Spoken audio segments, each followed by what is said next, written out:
जब लोग अपनी लाइफ में सेटल होने की बात करते हैं तो वो लोग जो है मोस्टली 4 ऐसे मेजर गोल्स हैं जिसको अचीव करना चाहते हैं। पहला तो ये कि उनको एक अच्छी एजुकेशन मिल जाए, दूसरा ये कि एक बढ़िया सी जॉब मिल जाए, तीसरा कि भाई एक बढ़िया सा घर हो ताकि उसमें रह सके, और चौथा ये कि भाई एक बढ़िया सा लाइफ पार्टनर भी मिल जाए। वहीं पे इन्फो एज इंडिया का एक ऐसा ही ओल्डेस्ट इंटरनेट फर्म है जिसने लोगों को अपने ये जो 4 गोल्स हैं उनको अचीव करने में हेल्प किया है। जहाँ पे अगर बात कर ले हम रिक्रूटमेंट सॉल्यूशंस की, या फिर रियल एस्टेट बिजनेस की, मेट्रो मनी सर्विसेज की, या फिर एजुकेशन रिलेटेड पोर्टल्स की, इन सब मेजर एरियाज में इन्फो एज आज के टाइम पे एक्टिव है। सिर्फ इतना ही नहीं, इन्फो एज जो है आज के टाइम पे इंडियन स्टार्टअप इकोसिस्टम का एक नॉन इन्वेस्टमेंट पार्टनर भी बन गया है। तो आज के इस वीडियो में हम इन्फो एज की थोड़ी सी जर्नी की बात करेंगे और उसकी ग्रोथ की बात करेंगे कि उसने कैसे ग्रो किया है और अपने पोर्टफोलियो में उसकी कौन कौन सी कंपनीज यहाँ पे शामिल है।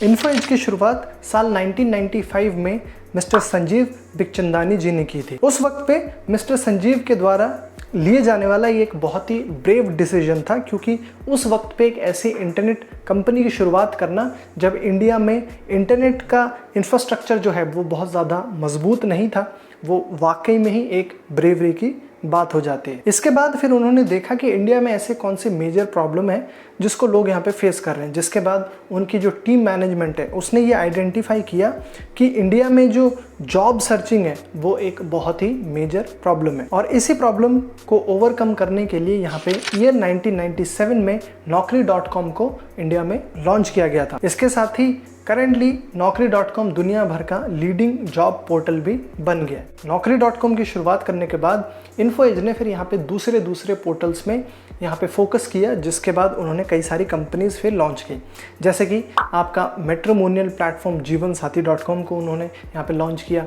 इसके बाद एजुकेशन बेस्ड पोर्टल शिक्षा.com को यहाँ पे उन्होंने लॉन्च किया। इसके साथ ही इन सारे पोर्टल्स ने आज के टाइम पे अपने ऑपरेशंस को एशिया पैसिफिक, मिडिल ईस्ट, इसके साथ ही यूरोप में भी फैला लिया। 21 नवंबर 2006 को इन्फो एज ने अपने कंपनी की पब्लिक ऑफरिंग यहाँ पे शुरू की थी, जहाँ पे इन्फो एज जो है सबसे पहले बॉम्बे स्टॉक एक्सचेंज पे लिस्ट हुई थी। इसके साथ ही इन्फो एज इंडिया की ऐसे पहली .com फर्म बनी थी जिसने अपने मार्केट में IPO निकाला था। 2016 में इन्फो एज का जो टोटल नेट सेल्स का आंकड़ा था वो आपका 7.23 बिलियन रुपीस का था, जो कि 2015 में यही आंकड़ा आपका 6.11 बिलियन रुपीस का था। वहीं पे Naukri.com इन्फो एज की ऐसी कंपनी है जो कि इन्फो एज के जो रेवेन्यू शेयर है उसमें सबसे ज़्यादा कंट्रीब्यूट करती है।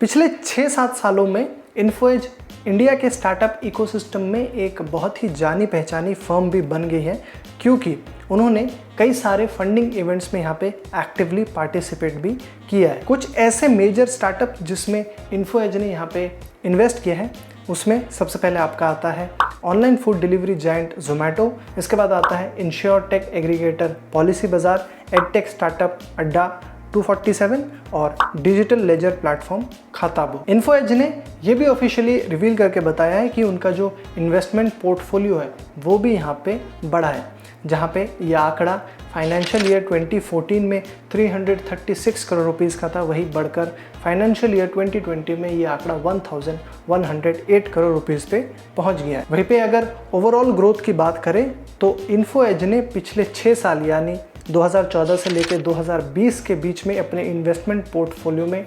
2.29 टाइम्स का ग्रोथ यहाँ पे देखा है। जनवरी 2020 में इन्फो एज ने अपना 100 करोड़ रुपए का इन्फो एज वेंचर फंड को भी यहाँ पे अनाउंस किया है, जहाँ पे वो लोग मेनली टेक और टेक एनेबल्ड स्टार्टअप्स के ऊपर फोकस करने वाले हैं। इस इनिशिएटिव के अंडर इन्फो एज ने कई सारे स्टार्टअप्स में ऑलरेडी इन्वेस्ट भी किए हैं, जैसे कि आपका डॉटपे प्राइवेट लिमिटेड में इन्फो एज ने 10.4 करोड़ रुपीस इन्वेस्ट किए हैं। क्योंकि डिजिटल मीडिया प्राइवेट लिमिटेड में 25.2 करोड़ रुपीस इन्वेस्ट किए हैं।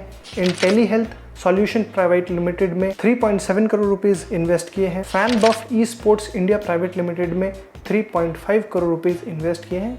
और कुछ और भी ऐसे ऑनलाइन स्टार्टअप्स हैं जिनमें इन्फो एज जो है यहाँ पे इन्वेस्ट करने का मन बना रही है। मैं आपको बता दूं कि पिछले 4 क्वार्टर्स में इन्फो एज ने यहाँ पे अपने प्रॉफिट में एक डाउनफॉल ज़रूर देखा है, लेकिन उसके वजह से जो कंपनी का मार्केट कैप है उसमें यहाँ पे कोई भी डाउनफॉल देखने को नहीं मिला है और आज के टाइम पे जो इन्फो एज का टोटल मार्केट कैप है वो बढ़कर $10 बिलियन का हो चुका है। वहीं पे अगर इन्फो एज के शेयर वैल्यू की बात करें तो सिर्फ 1 साल के अंदर ही इन्फो एज का जो शेयर है वो ऑलमोस्ट डबल हो चुका है, क्योंकि उनकी जो मेजर इन्वेस्टमेंट जिसमें है जैसे कि जोमेटो हो गया या फिर पॉलिसी बाज़ार हो गया, उन्होंने यहाँ पे अपना IPO को अनाउंस कर दिया है और इसके वजह से उनके जो शेयर वैल्यू है उसमें भी एक बढ़िया ग्रोथ देखने को मिला है। मैं आपको बता दूं कि इन्फो एज जोमेटो में one of the biggest share holders है, जिसके पास जोमेटो के 18.55% शेयर्स है। वहीं पे लेटेस्ट के डेवलपमेंट में इन्फो एज ने ये कहा था कि वो लोग जो है जोमेटो का जो IPO निकल रहा है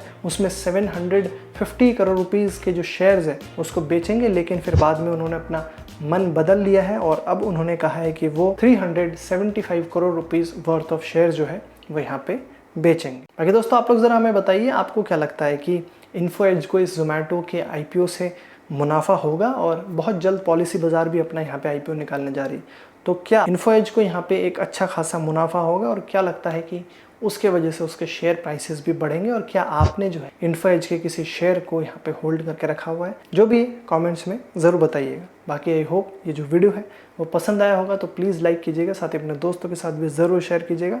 वहीं पे अगर अभी तक चैनल को सब्सक्राइब नहीं किया है तो भाई ब्रांड से related news updates, brand stories ऐसे आपके लिए लेके आते रहते हैं। रेगुलर बेसिस पे देखते रहने के लिए हमारे चैनल को सब्सक्राइब करके बेल आइकन को जरूर दबा दो। मैं आपको मिलूंगा अगली वीडियो में, तब तक आप देखते रहो नेक्स्ट बिग ब्रांड को। Thanks for watching.